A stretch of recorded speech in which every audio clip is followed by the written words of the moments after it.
What's up, guys? So I was fortunate to get a chance to test the S15 right before California went into basically lockdown and order to stay at home except for essential things.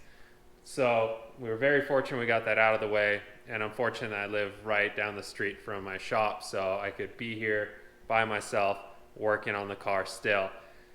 There was a few little issues we had during testing, nothing major, but since we have time, since Long Beach got postponed or canceled, we're going to address those issues. One of the issues was a slight little leak out of the diff, and I think there's just some sort of manufacturing defect that occurred, and we're pulling it apart, not the whole diff, just the area that it's leaking. We'll find out what that is. Also, the transmission was making a little bit more whining sound than I typically am used to. I don't know, maybe the car is just quieter, so the transmission is easier to hear. Either way, we got the transmission out. We're going to go through just a quick visual inspection and make sure it's good because we have the time to do so. And we had a little bit of a power steering, I wouldn't say leak, just a little bit of seepage somewhere out of the reservoir. So just cleaned everything up completely, letting it sit for a little bit and see if we can pinpoint where a little bit of that power steering moisture was coming from. Apart from the little things that we need to tweak after the test day, I want to continue working on this thing because there's still stuff to do. I mean, look at it. It does not look like it's ready for Formula D. So we got to make it presentable. We got to put all the sponsor decals on it, wrap the doors, the roof, put side windows in it. So we still got some cool stuff to show you on the car. And the things that I skipped over because I was in such a rush to get it ready, I'll do my best to go over those things as well. So if there's something that I skipped over on the car as I was building it, please comment below and let me know what it is that you want to see in detail and just a little bit more in depth. All right, we're going to get to it.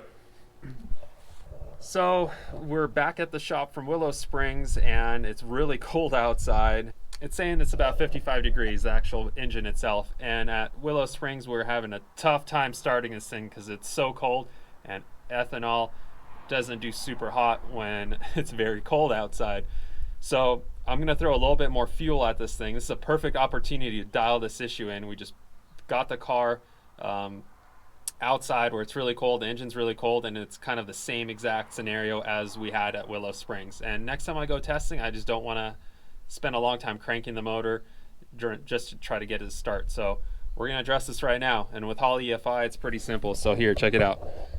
Here's the graph of fuel enrichment on startup. So you just go to there and it looks like right now we're hooked up live to the ECU, the ignition's on, and it's saying that it's 55 degrees, and you could see, yeah, it's fattening it up super hardcore over here at like, you know, 0, 20, 40 degrees. It's pretty fat. It's throwing a lot of fuel in it. But right here, we're at this kind of stage where it starts to dive down. So I feel like we're right at that cusp where the ECU is not telling us to throw a lot of fuel. So we're at this like temperature. We're right on the borderline where it's like, oh, I'm going to throw fuel, not so much fuel. And I feel like that's why it's not starting at this particular temperature. This same scenario is what we had at Willow Springs, and I feel like we're going to have this again. So we're going to fatten it up a little bit more, probably to about 60 degrees instead of only 40 degrees. We're just going to give it a lot more fuel on startup. So let's give that a try. Let's drag this bad boy over here.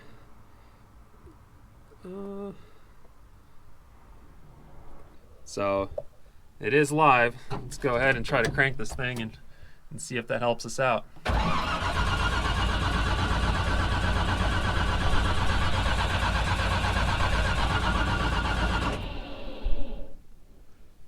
So I think we should try a little bit more fuel. This thing's not having it still. Let's give it some more. Go crazy with it. All right, so 62 peak right here, and then we'll kind of even things out.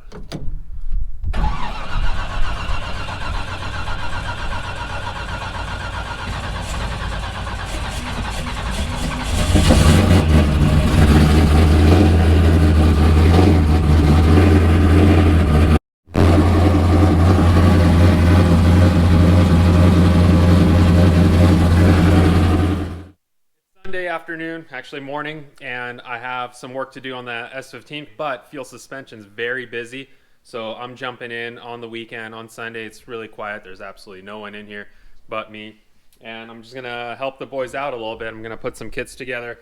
Right now, I am working on a BMW E92 M3, and I have all the valving out here.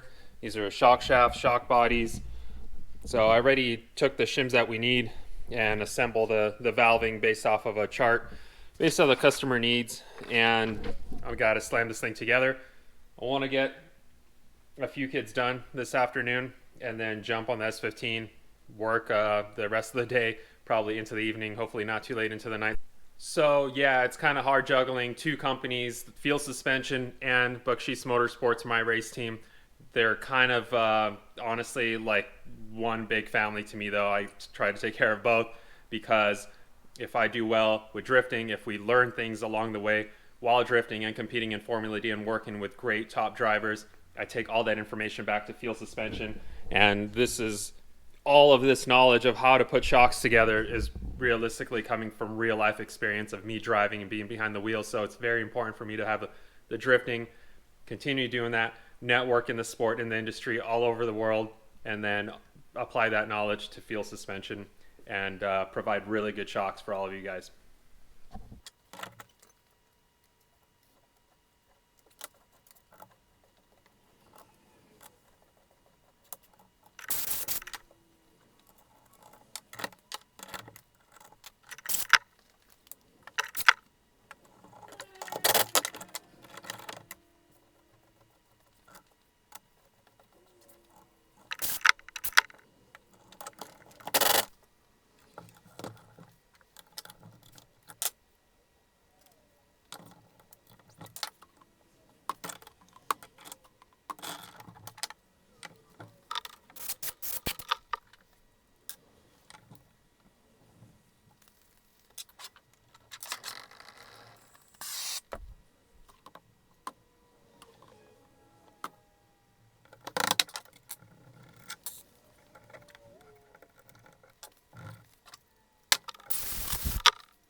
So the transmission was making a little bit of extra noise. It wasn't bad. It was just the typical straight cut gear sound, but a little bit amplified that I'm used to.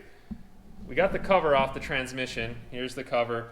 And this is really cool because it allows you to see what is going on in there. So we replaced third gear in this transmission on a previous episode, and all the rest of the gears looked fine. But now that I'm looking at fourth gear, I see a little bit of wear on fourth gear occurring, and you know what, that might be the cause of the sound. It might not, but either way, I'm going to order a fourth gear. I think we're going to pay closer attention to it before the season starts. If we get to go test again, we'll probably test on the same gear set that's in here, because it's not that bad, but it's starting to show signs of wear that we did not see on the initial inspection, but we did not replace that gear, so it might have been right on the edge. And this is why we go testing, to make sure that all the potential problems are addressed before the season actually starts. Everything else under here looks pretty solid, honestly. There's not really any other oil leaks. Everything's staying very dry and very clean, and not too many things are coming loose. Just a typical nut and bolt is what we did, and we didn't find anything alarming. So here's the bell housing. This is what it looks like with the transmission out, since the transmission's out for some inspection. Here are the hooker headers. I really like how big this trans tunnel is in this car. you could get to, you know, the top bolt of the bell housing and all them all the way around. That was one thing that I really wanted to get sorted on this chassis. That one is a little bit harder to pull the transmission out. This one, not so much. So here are the hydraulic lines. I don't know if I showed them to you in the previous episodes when we're doing all the plumbing of the car. This comes straight out of the pedal set. The clutch master cylinder goes straight to this bulkhead, and this wraps to the bell housing. The reason this is extra long is so that way in the event we want to pull the clutch out, we literally unbolt the bell housing and it pulls out, and this is long enough to where the bell housing could just like kind of hang off to the side, and we don't have to disconnect any of the hydraulics of the slave cylinder itself. So you can see the ACT twin disc peeking right in there. That thing's super solid. I love that clutch. It's so mellow, yet it holds so much power. It's just exactly what I look for in a drift car. Something that's very easy to modulate and holds all the power we throw at it. I'm glad everything underneath the car looks solid. I'm gonna get to addressing some of the other things that I wanna finish up on the car. It's time to put the windows in the car, the side windows that is. And these LW Performance lightweight fiberglass doors are super nice. They're flexible, and they kind of have a provision to mount a window to. This is actually all enclosed. It's new for this season. These are LW Performance doors also that are super flexible, but these had an opening at the top, so it's a little tricky getting the window in these doors, but we pulled it off. I'm gonna have to have a completely different approach on these doors. I think I'm gonna utilize this flange right here, and I don't think I'm gonna mount the window to the outside, which is I was super tempted to do when I first saw the doors. After installing the doors, I realized this flange is quite a ways further away from the actual rubber trim. And we got the rubber trim back in here, all the OEM stuff, which I love putting this stuff back in the race car. It just kind of really completes the look. It's actually going to seal. It's not just going to look like there's a window, it's actually going to seal. And I try to keep the cab sealed up. I started doing that last season. I've always had no side windows, but I really enjoy having a nice clean interior. Yeah, it gets hot sometimes inside the car during the summer on the in the south where it gets really muggy, but we got a cool suit, and overall it just keeps everything nicer and cleaner, and I feel like it's a little bit safer. I think in Canada I almost got hit by a piece of a wing that came off of a car that I was following, and it actually dented on the Genesis the A-pillar. So I was very lucky that the wing hit the A-pillar. If it was like a few inches over, it probably would have just gone through the window. So yeah, don't like that. Not nice and cozy when you don't have windows in the car. We're gonna put windows in my S15. We got the glass out of the S15 factory doors. Here it is. I'm gonna put this up to the doors in the car, and I'm gonna have to make the polycarbonate glass a little bit shorter because we're bolting it to the flange of the door. So this whole section over here I'm not gonna need to use. I'm gonna lay this over the door and figure out where that flange is, trace the glass with a marker right where that flange is, lay this over some polycarbonate, trace it, cut it out, and then we're gonna start fitting it onto the actual car.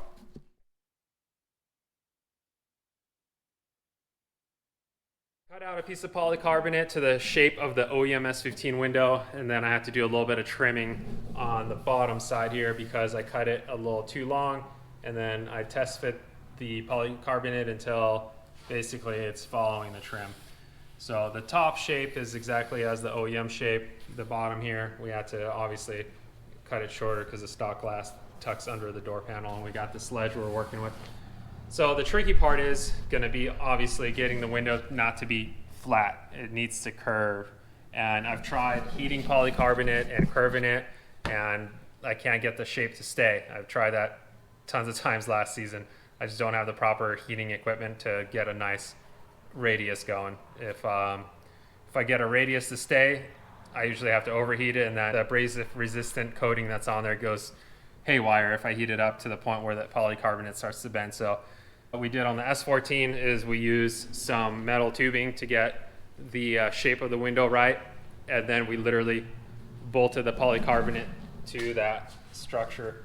So this came out pretty good, but this is hollow tubing, which was a nightmare to bend, and I don't want to do that again, so I got some round bar that's solid, obviously smaller in diameter, so it's about the same weight as that. And I'm gonna bend that up, and I think that's gonna allow the polycarbonate to take shape.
So here's the window frame all cleaned up, sanded and painted with some Steel It black paint. I think it came out really nice. And what's cool is this thing's actually really lightweight, so it's not adding too much to those already really lightweight doors. These are stainless steel metric nuts that I welded to here, and I wanted to make sure that I use stainless steel because you obviously can't get paint to stay inside of threaded regions, and if there's moisture or it gets wet, I don't want like rust flashing through onto the polycarbonate. So I think it's gonna come out looking really good.